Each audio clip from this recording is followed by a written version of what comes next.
Convidá-los para abrir as suas Bíblias, Evangelho segundo Marcos, capítulo 2, versículos 23 a 28. Evangelho segundo Marcos, capítulo 2, versículos 23 a 28. Enquanto os irmãos vão abrindo, eu gostaria de lembrá-los, como domingo passado não fui eu que trouxe o sermão, só relembrá-los dos últimos sermões. A partir do capítulo 2 até o capítulo 3, versículo 6, existem 5 histórias que Marcos coloca unidas. Elas têm muito em comum. Essas histórias, elas são progressivas, elas estão interligadas com temas para trazer uma mensagem. Esta mensagem fala-se a respeito da autoridade de Jesus Cristo. Aqui nós vemos a autoridade de Cristo sobre o sábado. Acompanhe a leitura, e não somente durante a leitura, mas também durante a exposição do texto, que diz assim: Ora, aconteceu atravessar Jesus em dia de sábado as searas, e os discípulos, ao passarem, colhiam espigas. Advertiram-no os fariseus: Vê, por que fazem o que não é lícito aos sábados?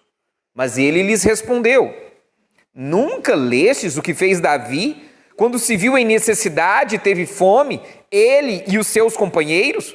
Como entrou na casa de Deus, no templo do sumo sacerdote Abiatar, e comeu os pães da proposição, os quais não é lícito comer, senão aos sacerdotes, e deu também aos que estavam com ele?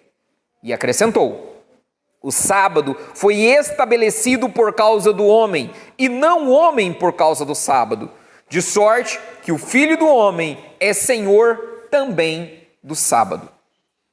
Meus irmãos, nos dias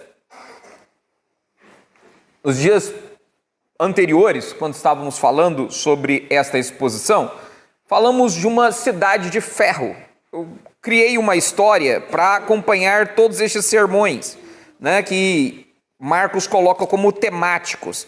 Então, nós falamos sobre uma cidade fictícia, chamada Cidade de Ferro, que era conhecida pela sua organização.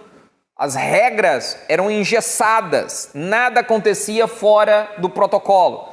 Na chamada Cidade de Ferro, a justiça funcionava. E nessa cidade tinha um líder impiedoso, chamado Adriano. E Adriano era respeitado por todos. E ele organizava a lei para que todos seguissem criteriosamente, fiscalizando tudo, para que nada saísse do padrão. Mas tinha, no outro extremo, um homem chamado Cláudio, que era manco. Devia, faltava, sempre em débito, mentia, roubava, não praticava a religião vigente. Sempre estava errado. E chegou também nessa cidade um estrangeiro, chamado Eric. Ele apareceu sem aviso, sem cerimônias, e simplesmente começou a agir. E uma das coisas que ele fez, conforme vimos nas histórias anteriores, é que ele tinha pagado toda a dívida que Cláudio tinha. E essa notícia tinha se espalhado pela cidade. Cláudio também agora estava acompanhado de Eric. E esse Eric, ao seu lado, por ter pagado as contas, por fazer aquilo que era certo, estava constrangendo Cláudio. Cláudio, já pensava, poxa, melhor não fazer isso não, O Eric está aqui do lado. Mas não era só por causa da vigilância, é porque Eric diminuiu o passo. Já que Cláudio era manco, Eric começou a andar junto dele. E na altura de Cláudio, ou seja, para caminhar junto, e agora ensinando ele a como proceder. E no último sermão, quando falamos, descrevi também que houve uma festa, em que Eric, a cidade, tinha uma cerimônia, que era um velório, em que eles lamentavam a morte do fundador daquela cidade, mas o Eric descobriu que eles estavam valorizando mais a morte do que a vida, e não estavam celebrando o aniversário do filho do fundador da cidade. E quando Adriano viu isso, ele ficou furioso, porque Eric fez uma grande festa, ao invés de um momento de lamentações pela morte do fundador da cidade, agora Eric tinha feito uma grande festa. E isso deixou ele furioso. Mas as coisas estavam saindo ainda mais do controle de Adriano. Por quê? Esse Cláudio, como ele agora estava obedecendo à lei, como ele agora estava andando junto de outras pessoas, Adriano ficou enciumado. Principalmente porque Eric estava sempre envolvido. E nervoso com essa situação e percebendo que o homem manco, que já tinha um passado terrível, estava agora andando com outras pessoas de bem. Estavam inclusive convivendo com eles, como se fosse uma pessoa normal da cidade. Adriano, não conseguindo se agradar desta realidade, falou para ele e disse numa explosão de raiva: você, Cláudio, não tem que se misturar com as outras pessoas dessa cidade. Você não tem dignidade para isso.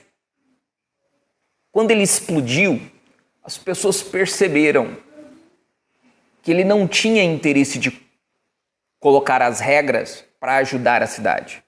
Ele queria colocar as regras para controlar a cidade. Ele não estava preocupado com as pessoas. Adriano preocupava-se apenas consigo mesmo. O contrário de Eric, que com muita paciência disse para ele: olha, o filho do fundador da Cidade de Ferro tem autoridade sobre os costumes dessa cidade, porque foi ele que ajudou a criar essas leis junto com o seu pai. As pessoas, quando ouviram Eric falarem isso, começaram a se questionar sobre quem seria o filho do fundador da Cidade de Ferro. E de pronto, pararam inclusive de questionar se Eric tinha ou não autoridade para fazer o que estava fazendo. Marcos conta esta história que nós acabamos de ler na Bíblia para mostrar que a lei deve ser interpretada por quem tem autoridade. A ideia é que Jesus Cristo é aquele que tem autoridade. Lembram disso? Lá no capítulo 1, Jesus vai até a sinagoga de Cafarnaum e ele vai ensinar. E eles se maravilhavam da sua doutrina porque ensinava como quem tem autoridade. Então Marcos aqui nessa história, ele mostra que Jesus tem autoridade para interpretar corretamente a lei. Por isso, eu quero que você conheça a autoridade de Jesus sobre a lei e a graça. Para isso, é necessário que você observe a situação em que isso foi colocado. Observe o que ocorre. Versículo 23. Ora, aconteceu atravessar Jesus, em dia de sábado, as searas, e os discípulos, ao passarem, colhiam espigas. O texto não diz diretamente, mas os discípulos estavam com fome. Eles estavam passando no meio de uma plantação. E aí, essa plantação não pertencia a Jesus e a nenhum dos discípulos. Então, como é que eles tinham coragem de pegar do fruto e comer, se não pertencia a eles? Não seria furto? Bem, a lei de Moisés ensinava duas práticas muito importantes, tanto aquele que era rico quanto aquele que era pobre. Tinha instrução para os dois grupos. Para os ricos, era instruído que quando eles fizessem uma colheita e colocassem feixes, espigas dos seus alimentos nas carroças e caíssem essas espigas no chão, eles não voltassem para buscar. Se porventura eles com a foice viessem cortando os feixes e jogando sobre a carroça e alguns feixes não fossem colhidos nesse processo, que não voltasse para colher de novo, deixasse para os pobres. Ou ainda, até mesmo na margem das estradas, não era para tirar essas espigas, era para deixar que os pobres assim fizessem. Observe que as escrituras incentivam o trabalho, não mero assistencialismo.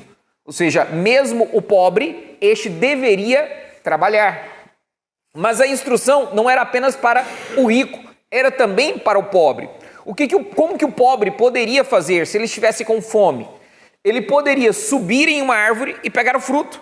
Ele poderia pegar as espigas e comer, mas ele não deveria trazer em sua mão um cesto, porque se ele trouxesse um cesto, ele ia encher e depois ele poderia comercializar. A ideia da lei é que ele apenas saciasse a sua fome.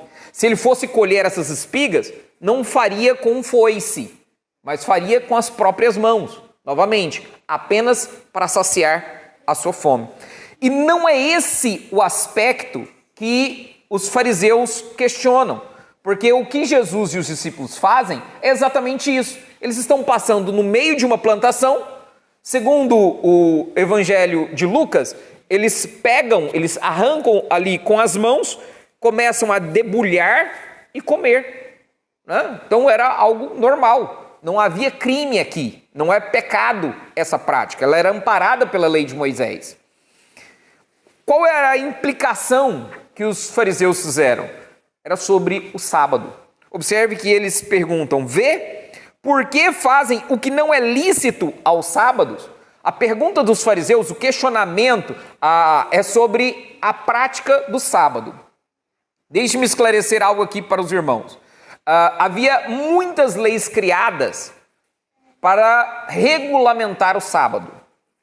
Então eu quero que você tente imaginar um dia em que era para ser um dia de prazer, tinha tantas regras, tantos detalhes, que tornou-se um dia de fardo, um dia de proibições. Não era um dia de liberdade, era um dia de prisão.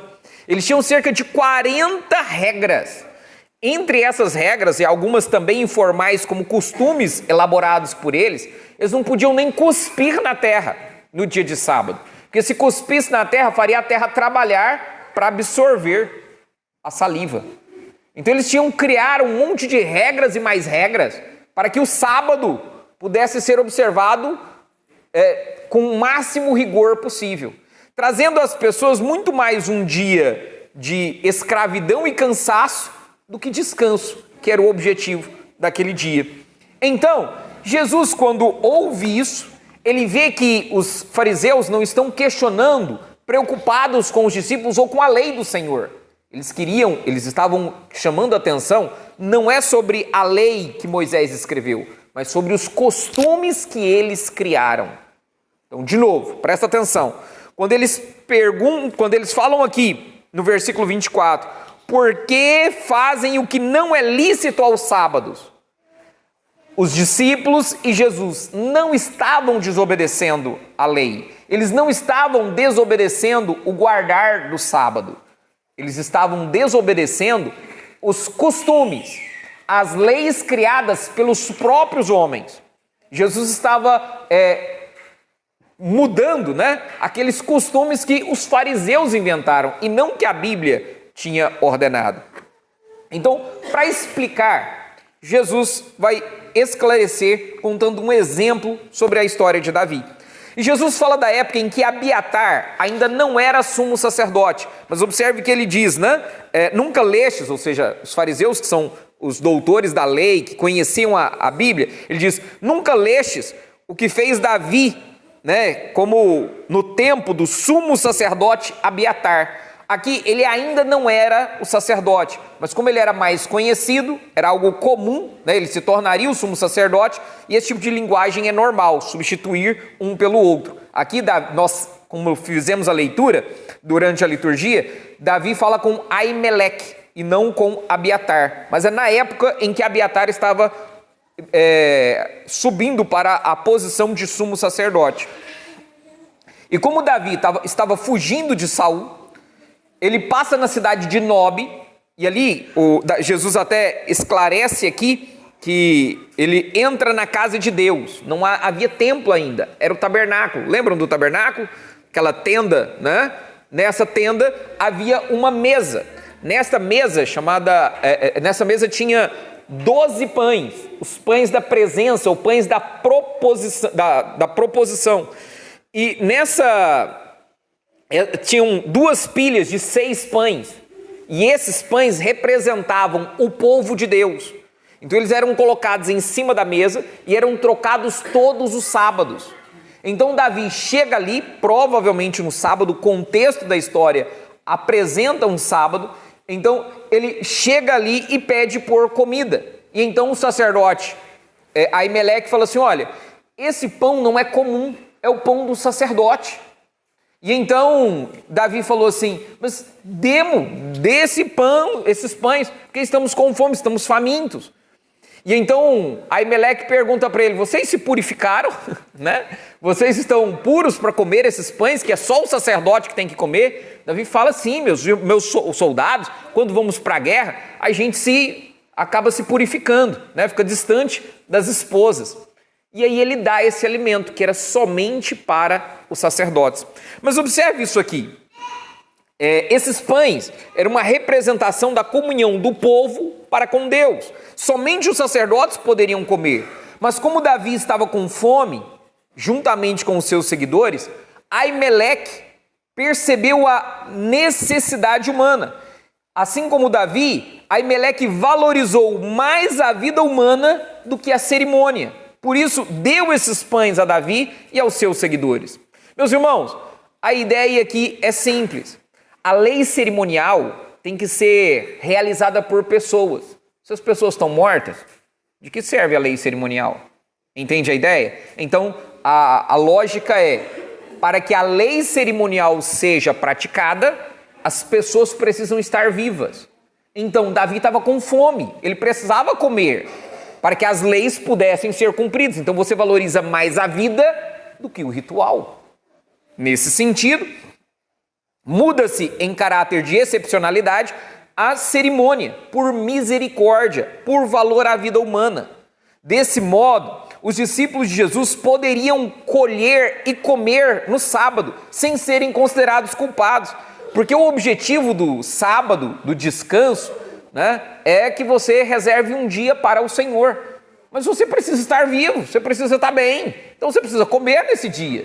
É um dia para você preservar, valorizar a vida humana. Mas tem um motivo a mais para Jesus usar essa história. Quando Jesus usa essa história, ele está falando não só de Davi, mas também do sacerdote. Davi ainda não era rei. O sacerdote, Aimeleque, é quem estava gerindo. E Jesus estava como que dizendo assim, como Jesus é um tipo de Davi, Davi era o futuro rei, Jesus é o ungido de Deus, é o Messias. E se Davi tinha autoridade para cuidar dos seus seguidores, quanto mais o Filho do Homem tem autoridade para expor e rejeitar as interpretações humanas, que distorcem a lei de Deus. Assim, Jesus tem autoridade sobre a lei. Jesus tem autoridade para mostrar a sublimidade da graça. Assim como Jesus fez no Sermão do Monte, se você observar, em várias partes no Sermão do Monte, Jesus corrige a forma de interpretação da lei. Esse foi um ministério muito forte de Jesus, de corrigir o modo como as pessoas interpretavam. Então as pessoas pensavam assim, no sábado eu tenho que seguir isso, isso e isso. Jesus falou, não, há liberdade no sábado. O dia de descanso é um dia de liberdade, é um dia de prazer. Observe o que eles estavam fazendo. Onde é que geralmente Jesus está no sábado? Ele está em sinagogas. Ele está junto com o povo de Deus. Nesta ocasião, eles não estão numa sinagoga, estão indo para uma, conforme nós veremos no próximo domingo. Mas com quem Jesus está? Jesus está com seus discípulos. Eles estão em comunhão. Observe isso. Jesus Cristo está em um momento alegre, junto com os seus discípulos, caminhando no meio das plantações, comendo. E os fariseus reclamando, como sempre. Aqui eu queria fazer algumas rápidas aplicações com os irmãos. E a primeira delas é que você tenha misericórdia das pessoas. Meus irmãos, Jesus mostra a misericórdia como algo sublime, algo que nós devemos praticar. É lamentável, é triste, quando se implica na justiça, querendo cumprir rigorosamente uma lei, sem pensar no motivo pelo qual a lei foi criada. Às vezes é tão forte isso, porque as nossas tradições, se elas não estiverem debaixo da lei divina, da Bíblia, elas não fazem sentido. Os católicos romanos têm um monte de leis, um monte de tradições que eles inventaram.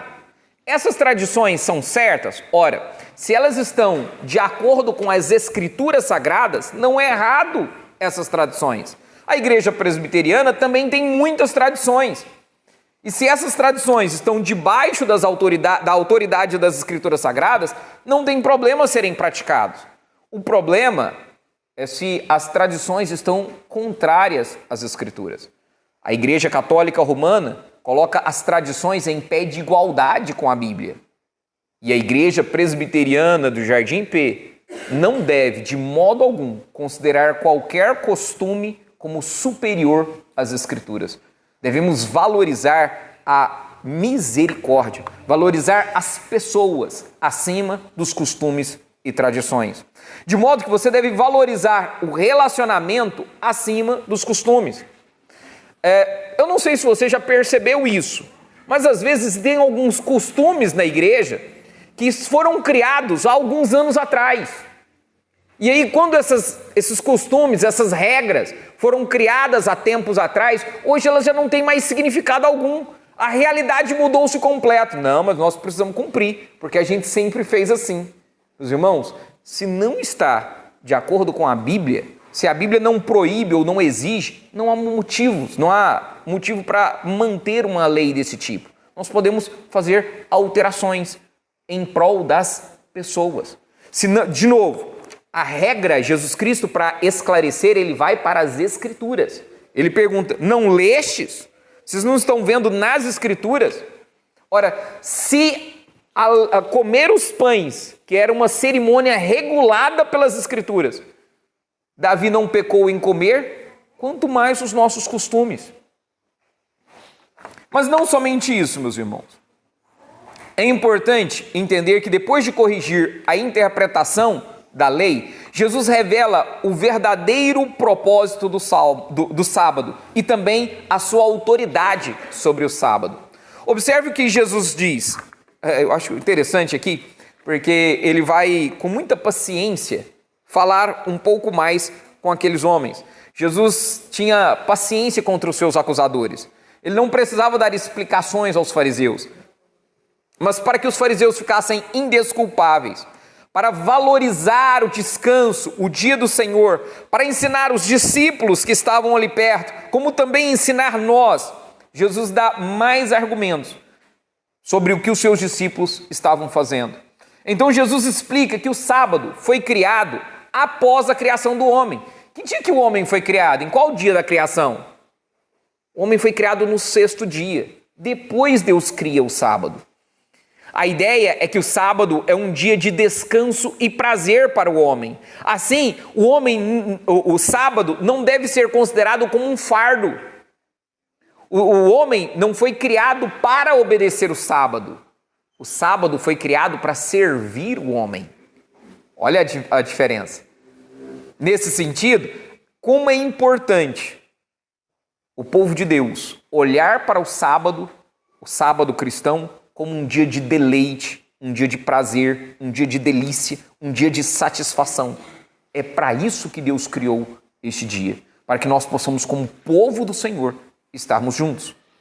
Mas não só isso. Jesus não apenas diz, vocês interpretaram errado. Ele afirma, eu tenho autoridade sobre o sábado. Ele diz, de sorte que o Filho do Homem é Senhor também do sábado. Meus irmãos, quando ele diz que o Filho do Homem governa até mesmo sobre o sábado, ele está usando a segunda vez nesse capítulo o título Filho do Homem. E o que é esse título Filho do Homem? Nós vimos recentemente, Escola Bíblica Dominical, que lá em Daniel, capítulo 7, é descrito o Filho do Homem como aquele que tem autoridade sobre toda a terra. E então Jesus usa esse título para falar de si mesmo, de forma velada. Assim, ninguém poderia acusar Jesus, porque, assim como você e eu, todos somos filhos de homens. Mas ele também, junto com os seus discípulos, ele mantinha um segredo messiânico. Observe que Jesus não queria se revelar às pessoas, para que eles não fossem atrás dele apenas em busca de bênçãos. Ele queria que as pessoas fossem atrás dele a partir do seu ensinamento. Então Jesus aqui se coloca como quem governa todas as coisas, inclusive o sábado. Agora, deixa eu contar uma coisa para os irmãos. A palavra sábado, na língua portuguesa, ela tem uma origem no hebraico de Shabá. Essa expressão Shabá, né, quer dizer descanso ou cessar, parar, entende? Então, ao ler o livro de Gênesis no capítulo 2, você vai ver que Deus cessou, Deus não estava cansado, ele cessou, ele parou o seu trabalho criativo no sábado, no 7º dia, para que esse dia fosse santificado, separado, para ter comunhão entre Deus e o homem. É um dia em que 6 dias o homem trabalha e no 7º dia ele descansa. A ideia do Antigo Testamento é que ele olhasse para o dia que ele vai descansar. Ele trabalhava 6 dias, olhando para frente, esperando, um dia eu vou conseguir descansar. Mas então, meus irmãos, isso é mudado. Depois da ressurreição, a igreja passa a celebrar o dia de descanso. Agora, esse dia, como que o dia já veio em Cristo, no primeiro dia, o dia da ressurreição, dando a ênfase desse descanso junto com Cristo. Deixa eu esclarecer novamente. No Antigo Testamento, as pessoas trabalhavam 6 dias, esperando um dia para descansar, o 7º dia. Agora, a igreja interpretou com a ressurreição de Jesus Cristo, que agora o primeiro dia nós já experimentamos. O primeiro dia da semana é o dia do Senhor. É o dia em que nós temos comunhão com Jesus Cristo, porque Ele veio a este mundo. Ele morreu em uma cruz para perdoar os nossos pecados. Jesus Cristo ressuscitou. Ele fez isso para nos dar vida e vida abundante, para desenvolver relacionamento com Ele.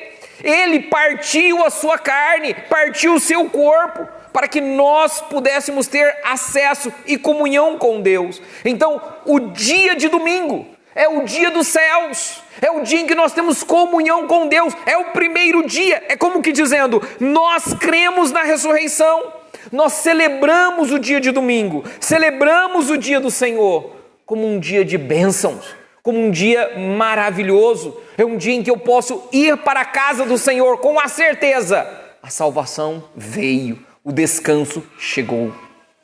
E então, eu diria, abastecidos, com a palavra do Senhor, enfrentamos os próximos 6 dias. Na nossa política atual, está se regulamentando uma escala, mudando a escala de 6:1 para 5:2. É curioso isso. A lei do Senhor manda que nós trabalhemos 6 dias. A ordem bíblica são 6 dias de trabalho. É interessante esse ponto. É curioso como a ordem bíblica sempre é desafiada. A ordem bíblica sempre é questionada. Mas, meus irmãos, como é importante entender que Deus fez tudo de forma perfeita e completa. Mas, com certeza, a Bíblia não está legislando sobre a nossa lei civil brasileira. Eu só quero chamar a sua atenção para isso. Como é importante que você trabalhe, que você desenvolva trabalho. A preguiça, meus irmãos, é um pecado gravíssimo. Não é para ficar sem fazer nada. A Bíblia diz, aquele que não trabalha, que também não coma. É necessário desenvolver trabalho. 6 dias trabalharás. 1 em cada 7 deve ser de descanso. E no Brasil, nós temos um feriado semanal, não é verdade? Toda semana nós temos um feriado, que é o domingo, é o dia do Senhor. Se na nossa Constituição for liberado para que você descanse mais um dia, com maior ênfase ainda, você deve vir ao domingo à casa do Senhor. Inclusive, a palavra domingo vem de Domini, que quer dizer dia do Senhor. Então, nós descansamos neste dia. Como é o nosso descanso? Vindo para a igreja, tendo comunhão com Ele.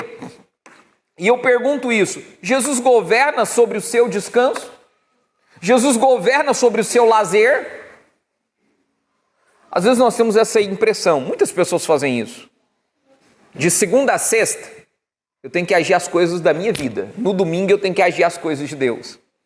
Não, meus irmãos, não se compartimentiza desse modo. De segunda a segunda, de domingo a domingo, você deve cuidar das coisas de Deus.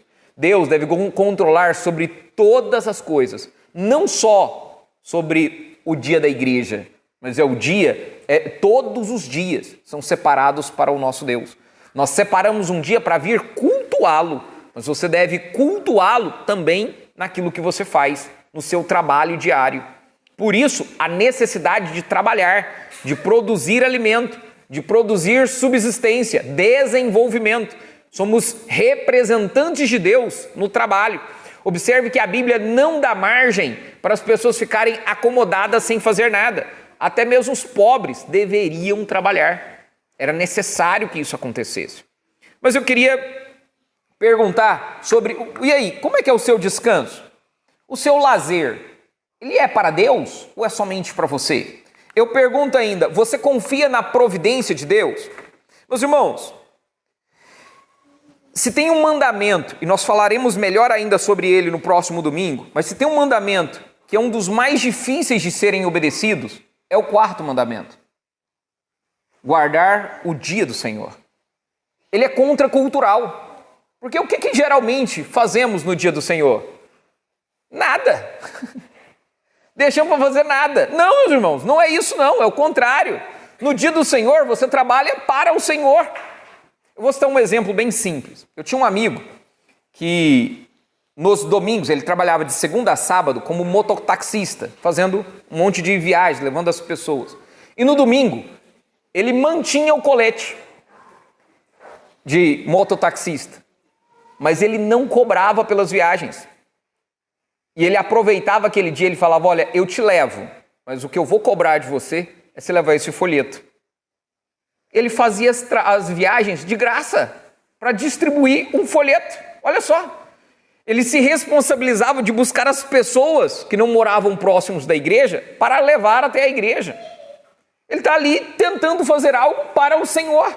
Não é o dia de resolver as suas coisas, é de segunda a sábado. O sábado cristão, o dia de domingo, é o dia do Senhor. Deixa eu falar uma coisa para vocês. Os jovens e adolescentes aqui, se tem uma prova na segunda-feira, que dia que você vai estudar? Não é no domingo, é no sábado. O domingo é o dia de você estudar a Bíblia. Pastor, eu não tenho tempo de fazer culto doméstico na minha casa. Faça no domingo. A família está reunida no domingo. Chame no domingo para fazer o culto doméstico. Ah, pastor, mas eu já vou na escola dominical, já vou no culto à noite. Melhor ainda, é o dia do Senhor. Tenta imaginar uma feira. Aqui tem uma feira, não tem? Nas nossas imediações. O que você vai comprar na feira? Você vai comprar alimento para o seu corpo. Meus irmãos, o dia do Senhor é o dia em que nós alimentamos a nossa alma.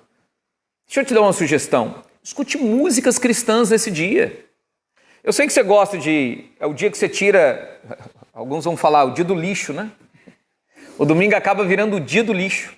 É terrível isso. O que é o dia do lixo? Você faz tudo certinho de segunda a sábado, aí no domingo você solta as rédeas, faz de qualquer jeito. Meus irmãos, é o contrário.